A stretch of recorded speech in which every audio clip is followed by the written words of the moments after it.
ಇವತ್ತು Shri S B ವಿಜಡಮ್ ಈ ಒಂದು ದಿನದ ಸ್ಪರ್ಧಾರ್ಥಿಗಳಿಗಾಗಿ ಇದು ಒಂದು ಕಾರ್ಯಾಗಾರ. ಈ ಕಾರ್ಯಾಗಾರದ ನಮ್ಮ ಹಿರಿಯ ಅಧಿಕಾರಿಯಾದ ಶ್ರೀ ಗುರುನಾಥ್ ಸರ್ ಅವರೇ, ವಿಶ್ವನಾಥ್ ಪಾಟೀಲ್ ಅವರೇ, ಹಾಗೂ ನಿಮ್ಮ ನೆಚ್ಚಿನ ಗುರುಗಳಾದ ಶ್ರೀ ಭಂಡಾರಿ ಮಠ್ ಸರ್, ಪ್ರಭುಗೌಡ ಸರ್, ವಿನೋದ್ ಮತ್ತು ಪ್ರಮೋದ್ ಅವರೇ, ಹಾಗೂ ಈ ಒಂದು ಅಕಾಡೆಮಿಯ ಎಲ್ಲ ಗುರುವೃಂದವರೇ, ಹಾಗೂ ಈ ದಿನ ಈ ಕಾರ್ಯಾಗಾರಕ್ಕೆ ಬಂದ ಎಲ್ಲ ಸಹೋದರ ಸಹೋದರಿಯರೇ, ಎಲ್ಲರಿಗೂ ನಾನು ಸಹ ನಿಮ್ಮ ಥರ ಲಾಸ್ಟ್ 19 ವರ್ಷದಿಂದ ಸೇಮ್ 19 ವರ್ಷದಿಂದ 2006 ನಮ್ಮದು ಡಿಗ್ರಿ ಮುಗೈತಿ. ನಾವು ಆರ್ಟ್ಸ್ ಸ್ಟೂಡೆಂಟ್, BA ಸ್ಟೂಡೆಂಟ್. ನಮಗೂ ಆವಾಗ ಬಾಗಲಕೋಟೆ ಜಿಲ್ಲೆ ಜಮಖಂಡಿ ನಮ್ಮದು ಸ್ವಂತ ಊರ. ನಿಮ್ಮ ಥರ ನಾವು ಒಂದು ಭಾಳ ಉತ್ಸುಕವಾಗಿದ್ದೀವಿ, ಭಾಳ ಕ್ಯೂರಿಯಾಸಿಟಿ ಇತ್ತು. ಕ್ಯೂರಿಯಾಸಿಟಿ ಇರಬೇಕು, ಎಲ್ಲ ಸ್ಪರ್ಧಾರ್ಥಿಗಳಿಗೆ ಕ್ಯೂರಿಯಾಸಿಟಿ ಇರಬೇಕು. ಏನು ನಾವು ಒಂದು ಯಾವುದಾದ್ರೂ ಡಿಗ್ರಿ ಮುಗಿಸ್ತೀವಿ, BA ಮುಗಿಸ್ತೀವಿ, B.Ed, BSc B.Ed, ಯಾವುದೇ ಒಂದು ಪದವಿ ಮುಗಿಸಿ ಏನಾದರೂ ಒಂದು ಸರ್ಕಾರಿ ನೌಕರಿ, ಒಂದು ಸರ್ಕಾರಿ ಅಧಿಕಾರಿ ಆಗಬೇಕಂತ ಹೇಳಿ ಒಂದು ಗುರಿ ಇಟ್ಕೊಂಡು ನಾವು ಬಂದಿರ್ತೀವಿ. ನಿಮ್ಮ ಥರ ನಾನು ಗ್ರಾಮೀಣ ಭಾಗದಿಂದ ಬಂದಿದ್ನಿ. ಬಟ್ ನಮ್ಮ ಗುರಿ ಒಂದು ಏನೈತಿ, ಎಲ್ಲ ನಮ್ಮ ಸ್ಪರ್ಧಾರ್ಥಿಗಳಿಗೆ ಇವತ್ತು ಸ್ಪರ್ಧಾಕಾಂಕ್ಷಿ ನೀವೆಲ್ಲರೂ, ನಮ್ಮ ಗುರಿ ಮೊದಲು ಸ್ಪಷ್ಟವಾಗಿರ್ಬೇಕು. ನಾನು ಏನು ಆಗ್ತೀನಿ, ನಾನು PUC ಮುಗಿದೈತಿ, ನಾನು ಒಂದು ಪೊಲೀಸ್ ಕಾನ್ಸ್ಟೇಬಲ್ ಆಗ್ತೀನಿ, ಮತ್ತೇನಾದರೂ ಒಂದು FD ಆಗ್ತೀನಿ ಅಂತ ಒಂದು ನಿಖರವಾದ ಗುರಿ ಇರಬೇಕು. ಎಲ್ಲ ಡಿಗ್ರಿ ಮುಗಿದೈತಿ, ನಂದು ಯಾವುದಾದ್ರು PSI ಆಗ್ತೀನಿ, PDO ಆಗ್ತೀನಿ, KAS ಆಫೀಸರ್ ಆಗ್ತೀನಿ, ಅಥವಾ UPSC ಎಕ್ಸಾಮ್ ಬರೆದು IAS IPS ಏನಾದ್ರು ಒಂದು ಹಾಕ್ತೀನಿ ಅಂಥೇಳಿ ಮೊದಲು ನಮ್ಮ ಗುರಿ ಸೆಟ್ ಮಾಡ್ಕೋಬೇಕು. ಡಾಕ್ಟರ್ ಅಬ್ದುಲ್ ಕಲಾಂ ಭಾರತದ ಮಾಜಿ ರಾಷ್ಟ್ರಪತಿಗಳು ಹೇಳುವಾಗೆ ನಾವು ಒಂದು ನಿಖರವಾದ ಗುರಿ ಇರಬೇಕು, ಒಂದು ನಿರ್ದಿಷ್ಟವಾದ ಕನಸು ಇರಬೇಕು. ಕನಸು ಇಲ್ಲದ ಜೀವನ ಅದು ವ್ಯರ್ಥ. ಆ ಕನಸು ಕಾಣ್ತೀವಿ ಅಂತ ಹೇಳಿ ಬರೀ ಗಾಳಿ ಗೋಪುರ ಕಟ್ಟಬಾರ್ದು. ನೀವೆಲ್ಲರೂ ಸಹ ಇವತ್ತು ನೋಡಿದರೆ ನಿಮ್ಗೆ ಭಾಳ ಉತ್ಸುಕ ಅದಿರಿ, ಭಾಳ ನಿಮಗೆ ಹುಮ್ಮಸ್ಸಿದೆ. ಈ ಹುಮ್ಮಸ್ಸು ಮಾತ್ರ ನೀವು ಯಾವುದೇ ಕಾರಣಕ್ಕೂ ಕಳ್ಕೋಬಾರ್ದು. ನಾವು ಹುಮ್ಮಸ್ಸು ಸ್ಟಾರ್ಟಿಂಗ್ ಡಿಗ್ರಿ ಮುಗಿದ ತಕ್ಷಣ ಸ್ಟಾರ್ಟ್ ಆಗ್ತದೆ ನಿಮ್ಮದು, ಏನಾದರೂ ನಾನು ಜಾಬ್ ಮಾಡ್ಬೇಕಂತ ಹೇಳಿ. ಅವೆಲ್ಲ ಈಗ ಬುಕ್ಸ್ ಮೇಲೆ ಬಂದಿರ್ತಾವೆ. PSI guide, KAS guide, IAS guide, ಬೇರೆ ಬೇರೆ ಎಕ್ಸಾಮ್ ಬಗ್ಗೆ ಆ ಗೈಡ್ ಮೇಲೆ ಅವ್ರದ್ದು ಫೋಟೋ ಹಾಕಿ, ಅಥವಾ ನಮ್ಮಂಥವ್ರು ಯಾರು ಅಧಿಕಾರಿಗಳು ಫೋಟೋ ಹಾಕಿ, ಅದನ್ನು ಬಂದ ತಕ್ಷಣ ನಾವು ಬರೀ ಅದನ್ನು ಬುಕ್ಕಿನ ಮೇಲೆ ಅದನ್ನು ಕವರ್ ಅಟ ನೋಡಬಾರ್ದು. ಯಾವುದೇ ಒಂದು ಬುಕ್ ತೊಗೊಂಡ್ರೆ ನಾವು ಸಿಸ್ಟಮೆಟಿಕ್, ಒಂದು ವ್ಯವಸ್ಥಿತವಾದ ಶಿಸ್ತುಬದ್ಧವಾದ ಅಧ್ಯಯನ ಮಾಡಬೇಕು. ನಾವು ಯಾವುದೇ ಒಂದು ಗೋಲ್ ಸೆಟ್ ಮಾಡ್ಕೋಬೇಕು. ಗೋಲ್ ಸೆಟ್ ಮಾಡ್ಕೊಂಡ ತಕ್ಷಣ ಒಂದು ವ್ಯವಸ್ಥಿತ ಅಧ್ಯಯನ ಮಾಡ್ತೀವಿ. ಯಾವುದೇ ಒಂದು ನಾವು ಗುರಿ ಸಾಧಿಸಬೇಕಾದ್ರೆ ಹಿಂದೆ ಒಬ್ಬ ಗುರು ಇರಬೇಕು. ಈಗೆಲ್ಲ ನಾವು ಮೊದಲು ಏನೋ ಒಂದು ಕಾಂಪಿಟೇಟಿವ್ ಎಕ್ಸಾಮ್ ಬರೀಬೇಕು, ಏನೋ ಒಂದು ಸಾಧಿಸಬೇಕು. ನಾವೆಲ್ಲ ಗ್ರಾಮೀಣ ಭಾಗದಿಂದ ಬಂದಿರ್ತೀವಿ, ಅಥವಾ ಈ ಥರ ನಮ್ಮದು ಕಲ್ಯಾಣ ಕರ್ನಾಟಕದ ಭಾಗದವರು ಈ ಥರ ಬಂದಾಗ ನಮಗೊಂದು ಆಸೆ ಇರ್ತೈತಿ, ಏನಾದ್ರು ಒಂದು ನಾವು ಸಾಧಿಸಬೇಕು, ನಾವು ಏನಾದ್ರು ಒಂದು ಮಾಡಬೇಕಂತ ಹೇಳಿ. ಬಟ್ ಅದಕ್ಕೆ ಹಿಂದೊಬ್ಬ ಸರಿಯಾದ ಮಾರ್ಗದರ್ಶಕ ಬೇಕು. ಈಗ ನಾವೆಲ್ಲ ಒಂದು 15-20 ವರ್ಷದಿಂದ, ನಾವೊಂದು 19 ವರ್ಷ ಅಂದ್ರೆ ಒಂದು 20 ವರ್ಷದಿಂದ ಈ ನಮ್ಮ ಕರ್ನಾಟಕದಾಗ ಧಾರವಾಡ ಬಿಟ್ಟರೆ ಬೆಂಗಳೂರು ಮಾತ್ರ ಇತ್ತು ಏನು ಈ ಥರ ಒಂದು ಸ್ಪರ್ಧಾರ್ಥಿಗಳಿಗೆ ಕೋಚಿಂಗ್ ತರಬೇತಿ ಕೊಡೋದು.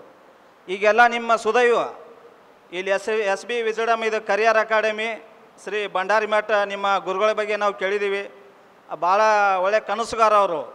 ನಮ್ಮ ಕಲ್ಯಾಣ ಕರ್ನಾಟಕ ಭಾಗದವ್ರಿಗೆ ಏನಾದ್ರು ಒಂದು ವಿದ್ಯಾರ್ಥಿಗಳಿಗೆ ಮಾರ್ಗದರ್ಶನ ಮಾಡಬೇಕು, ಅವ್ರಿಗೆ ಉನ್ನತ ತರಬೇತಿ ಕೊಟ್ಟು ನಾವು ಒಂದು ಸರ್ಕಾರಿ ನೌಕರಿ ಒಳಗೆ ಒಂದು ಅವಕಾಶ ಕೊಡಬೇಕು. ಯಾವುದೇ ನೌಕರಿ ಇರಲಿಲ್ಲ, ಒಂದು ಅವಕಾಶ ಕೊಡಬೇಕಂತ ಹೇಳಿ ಅವರು ಒಂದು ಉದ್ದೇಶ ಇಟ್ಕೊಂಡು ನಿಮಗೆಲ್ಲ ಇವತ್ತು ಒಂದು ಕಾರ್ಯಾಗಾರ ಮಾಡಿದ್ದಾರೆ. ಈ ಕಾರ್ಯಾಗಾರನ ತಾವು ಸದುಪಯೋಗ ಪಡಿಸ್ಕೋಬೇಕು. ಇದೇನು ನೀವು ಗುರಿ ಇಟ್ಕೊಂಡು ಹಿಂದೆ ಈ ಥರ ಗುರು ಇದ್ರೆ ಅವ್ರು ನಾವು ಸುಮ್ಮನೆ ಬಿಡಬಾರ್ದು. ಗುರು ಇದ್ರೆ ಅವ್ರನ್ನ ನಾವು ಗುರುವಿನ ಗುಲಾಮನಾಗೋ ತನಕ ದೊರೆಯದನ್ನ ಮುಕ್ತಿ ಅಂಥೇಳಿ ನಾವು ಪ್ರತಿದಿನ ಅವ್ರೇನು ನಾವೇನೋ ಎಷ್ಟೋ ವಯಸ್ಸು ಇರ್ಬೋದು, ನಾವು ಎಷ್ಟೋ ರ್ಯಾಂಕ್ ಸ್ಟೂಡೆಂಟು, ಅದೇನೂ ಇಲ್ಲಿ ಸಂಬಂಧಪಡೋಂಗಿಲ್ಲ.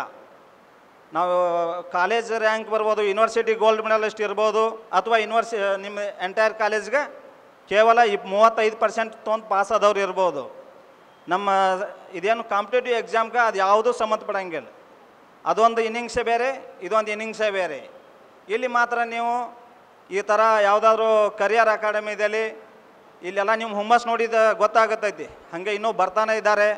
ಇಷ್ಟ್ರ ಮೇಲೆ ಗೊತ್ತಾಗ್ತೈತಿ ಭಂಡಾರಿ ಮಠ ಗುರುಗಳು ಭಾಳ ವ್ಯವಸ್ಥಿತವಾಗಿ ತರಬೇತಿ ನೀಡ್ತಾ ಇದ್ದಾರೆ ನಿಮ್ಗಂಥೇಳಿ. ಅದ್ರ ಸಲುವಾಗಿ ಇದನ್ನೆಲ್ಲ ನೀವು ಅವ್ರದ್ದು ಮಾರ್ಗದರ್ಶನವನ್ನು ಸದುಪಯೋಗ ಪಡಿಸ್ಕೋಬೇಕು. ಬರೀ ನೀವು ಸಾಕಷ್ಟು ನೀವು ಬುಕ್ ಪರ್ಚೇಸ್ ಮಾಡ್ಬೋದು, ನೀವು ರ್ಯಾಂಕ್ ಸ್ಟೂಡೆಂಟ್ ಇರ್ಬೋದು, ನೀವು ಸಿಸ್ಟಮೆಟಿಕ್ ಒಬ್ಬ ಮಾರ್ಗದರ್ಶಕರು ಇಲ್ಲಾಂದರೆ, ಒಬ್ಬ ಹಿಂದೆ ಗುರು ಇಲ್ಲಾಂದರೆ, ಸರಿಯಾದ ಒಂದು ಕೋಚಿಂಗ್ ಇಲ್ಲಾಂದರೆ ನೀವು ಸಕ್ಸಸ್ ಆಗೋದು ಭಾಳ ಕಡಿಮೆ. ಎಲ್ಲರೂ ಒಬ್ರು ಇರ್ಬೋದು, 100ಕ್ಕೊಬ್ರು ನಾನು ಮನೆಯಾಗ ಕೂತು ಅಭ್ಯಾಸ ಮಾಡ್ತೀನಿ, ನಾ ಯಾವುದೋ ಕೋಚಿಂಗ್ ತೊಗೊಂಡಿಲ್ಲ ಅಂಥೇಳಿ. ಅದು ಸುಮ್ಮನೆ ನಾವು ಓವರ್ ಕಾನ್ಫಿಡೆನ್ಸ್ ಪಡಬಾರ್ದು. ಈ ಥರ ಒಂದು ಕಾರ್ಯಾಗಾರ ನೀವು ಇವತ್ತು ಒಂದಿನ ಪೂರ್ತಿ ಇರ್ತೈತಿ, ಎಲ್ಲ ಸದುಪಯೋಗ ತಗೋರಿ.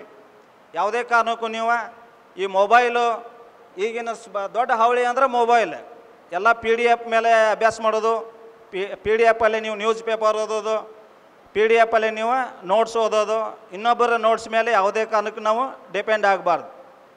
ನಾನು ವೈಯಕ್ತಿಕವಾಗಿ ಹೇಳಬೇಕಂದ್ರೆ 2005ರಲ್ಲೇ ಮೊಬೈಲ್ ಬಂದಿದ್ದು. ನಾವು 2006ರಲ್ಲಿ ನಾನು ಡಿಗ್ರಿ ಮುಗೀತಿ.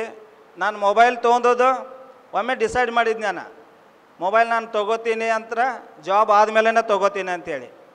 ಅದೇ ಥರ ನಾನು ಜಾಬ್ ಆದಮೇಲೆ ಮೊಬೈಲ್ ತೊಗೊಂಡು.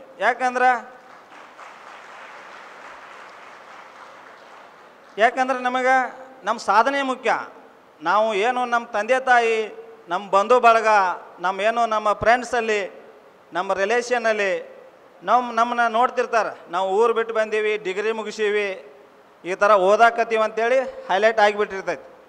ನೀವು ಡಿಗ್ರಿ ಮುಗಿದು BEd ಮಾಡಿದ್ರೆ, MA ಮಾಡಿರಿ, ಮತ್ತೆ ಒಂದು ಯಾವುದಾದ್ರು ಉನ್ನತ ಶಿಕ್ಷಣಕ್ಕೆ ನೀವು ಹೋಗಿದ್ರೆ ಆಯಿತು, ಇನ್ನೂ ಓದ್ತಾ ಇದ್ದಾನೆ ಅಂತ ತಿಳ್ಕೊತಾರೆ. ನೀವು ಇನ್ನು ಉನ್ನತ ಶಿಕ್ಷಣ ಮುಗಿಸ್ಕೊಂಡು ಬಂದು ಸಹ ಕಾಂಪಿಟೇಟಿವ್ ಎಕ್ಸಾಮ್ಗೆ ಓದ್ತಾರಂದ್ರೆ ನಿಮ್ಮ ಮೇಲೆ ಒಂದು ಎಲ್ಲರೂ ಭರವಸೆ ಇಟ್ಟಿರ್ತಾರೋ. ಯಾರೇ ಏನೋ ನಮ್ಮ ಫ್ರೆಂಡ್ಸು ಬಂಧು ಬಳಗ ಇಲ್ಲಾಂದ್ರೆ ನಮ್ಮ ತಂದೆ ತಾಯಿ ಸಲುವಾಗಿ ಮಾತ್ರ ನಾವು ಒಳ್ಳೆಯ ಅಭ್ಯಾಸ ಮಾಡಬೇಕು. ಅದ್ರ ಸಲುವಾಗಿ ಇದು ಮೊಬೈಲ್ ಅಂದರೂ ನಮಗೆ ಯಾವುದೇ ಕಾರಣಕ್ಕೂ ಯೂಸ್ ಆಗಂಗಿಲ್ಲ. ಯಾವುದೇ ಕಾರಣಕ್ಕೂ ಮೊಬೈಲ್ ನೋಟ್ಸು, ಆನ್ಲೈನ್ ಕ್ಲಾಸ್ ಇದ್ರೆ ಒಳ್ಳೇದಕ್ಕೆ ಯೂಸ್ ಮಾಡ್ಕೋರಿ. ಆನ್ಲೈನ್ ಕ್ಲಾಸ್ ಇದ್ರೆ ಏನಾದರೂ ಈ ಥರ ನೀವು ಕೋಚಿಂಗ್ ಮುಗಿದ ಮೇಲೆ ಏನಾದ್ರು ಇದ್ರೆ, ಈಗ ನನ್ನ ಮೊಬೈಲ ನೀವು ನೋಡಿರ್ಬೇಕು, ನಾ ಬಂದ ತಕ್ಷಣ ನನ್ನ ಮೊಬೈಲ್ ಅಲ್ಲಿ ಇಟ್ಬಿಟ್ಟೇನಿ, ನಾವು ವಾಪಸ್ ಮುಟ್ಟೇ ಇಲ್ಲ. ಯಾವ್ದಾದ್ರು ಕಾಲ್ ಬಂದರೆ ನಾನು ಬರಾಗ ಹೇಳಿ ಬಂದೀನಿ, ಹಿಂಗೆ ಒಂದು ಇವತ್ತು ಕಾರ್ಯಾಗಾರ ಐತಿ ಹೋಗ್ತೀನಿ ಅಂತೇಳಿ. ಎಮರ್ಜೆನ್ಸಿ ಕಾಲ್ ಬಂದರೆ ರಿಂಗ್ ಆಗ್ತೈತಿ, ನೋಡ್ತೀವಿ. ನನಗೆ ಅವಶ್ಯಕತೆ ಇದೆ. ಈಗ ನಿಮಗೆ ಮಾತ್ರ ನನ್ನ ಪ್ರಕಾರ ನೀವು ಸ್ಟಡಿ ಮಾಡೋ ಟೈಮಲ್ಲಿ ಯಾವುದೇ ಕಾರಣಕ್ಕೂ ಯೂಸ್ ಇಲ್ಲ. ಸುಮಾರು ನಾವು ಹಿಂದೆ ಸಾಧಕ ನೋಡ್ಬೋದು. ನಾವು ಸ್ವಾತಂತ್ರ್ಯ ಪೂರ್ವದ ಡಾಕ್ಟರ್ ಬಾಬಾ ಸಾಹೇಬ್ ಅಂಬೇಡ್ಕರ್ ಅವ್ರು ಹಿಡ್ಕೊಂಡು ಇವತ್ತಿನವರೆಗೆ ಯಾರೇ ನೋಡಿದ್ರು ಯಾರೂ ಸಹ ಸಮಯವನ್ನು ವ್ಯರ್ಥ ಮಾಡಿಲ್ಲ. ಯಾರೂ ಸಹ ನಿರ್ದಿಷ್ಟವಾದ ಗುರಿಗೆ ಬೆನ್ನು ಹತ್ತಿ ಕಠಿಣ ಪರಿಶ್ರಮದಿಂದ ಆಗೈತಿ ಮಾತ್ರ. ಯಾವುದೇ ಸುಮ್ಮನೆ ನಮ್ಮ ಹಣೆ ಬಾರ ಅಂಥೇಳಿ ಆವಾಗಲೇ ನಮ್ಮ ಕಮಾಂಡೆಂಟ್ ಸರ್ ಹೇಳಿದರು, ಗುರುನಾಥ್ ಸರ್, ನಮ್ಮ ಹಣೆ ಬಾರ ಮಾತ್ರ ಯಾವುದಕ್ಕೂ ಬರೋಂಗಿಲ್ಲ. ಹಣೆ ಬಾರ ಅಂಥೇಳಿ ಯಾವುದೇ ದೇವರು ಬಂದು ನಮ್ಮ ಎಕ್ಸಾಮ್ ಬರೋಂಗಿಲ್ಲ. ಹಣೆ ಬಾರ ಅಂಥೇಳಿ ನಮ್ದು ಯಾವುದೇ ಆಶೀರ್ವಾದ ಐತಿ ಅಂತ ಬರೋಂಗಿಲ್ಲ. ನಮ್ಮ ಹಣೆ ಬಾರ ಏನೇ ಇರಬೇಕು ನಾವು ನಿರ್ಧರಿಸ್ಕೋಬೇಕು. ಹಣೆ ಬಾರ ಸೃಷ್ಟಿ ಮಾಡಿದ್ದಾರೆ ನಮ್ಮ ತಂದೆ ತಾಯಿ ಅಷ್ಟೇ. ಅವರು ನಮ್ಮನ್ನ ಓದಿಸಿ ಬೆಳೆಸಿ ಈ ಒಂದು ಶಿಕ್ಷಣ ಕೊಡಿಸಿದಾರ, ಅದೇ ಲಾಸ್ಟ್. ಅದಾದಮೇಲೆ ನಮ್ಮ ಕೈಯಾಗಿರ್ತೈತಿ. ಅದಕ್ಕೆ ನೀವು ಯಾವುದೇ ಕಾರಣಕ್ಕೂ ಹುಮ್ಮಸ್ ಕಳ್ಕೋಬಾರ್ದು.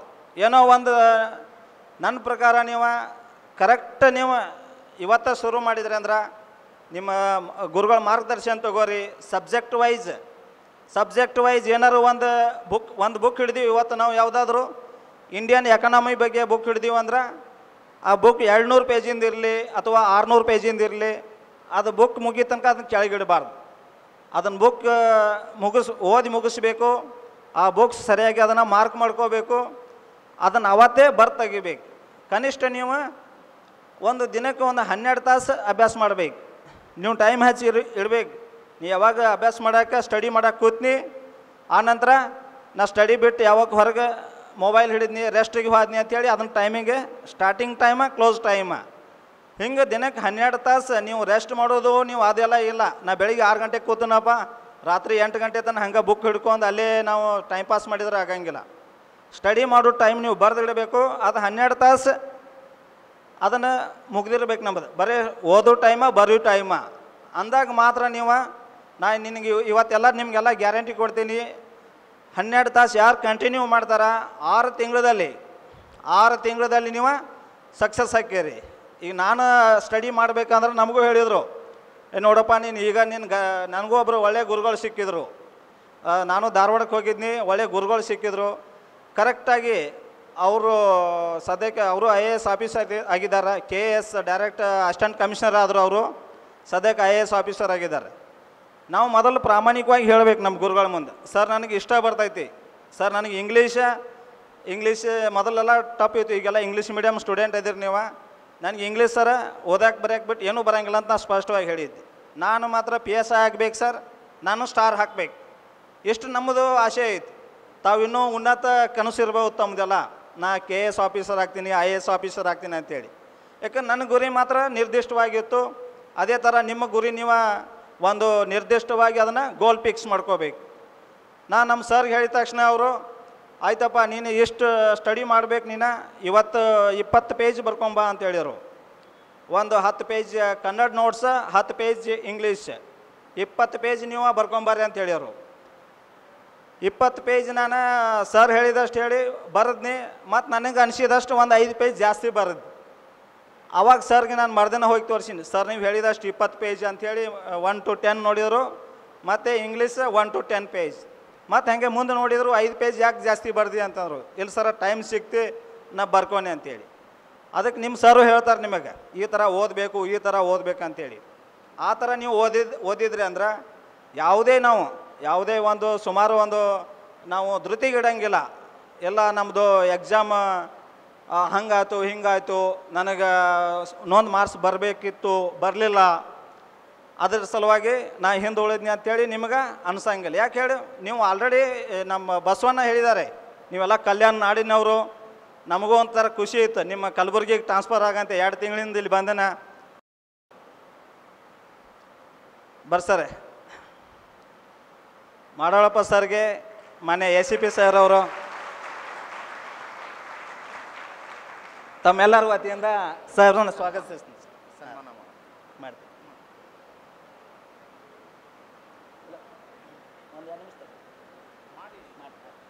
ಅನೌನ್ಸ್ ಮಾಡಿ.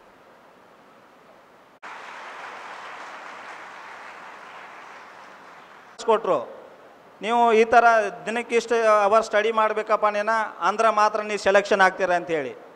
ಅದೇ ಥರ ಪರಿಶ್ರಮ ಇದ್ರೆ ಪ್ರತಿಫಲ ತಾನೇ ಸಿಗ್ತೈತಿ.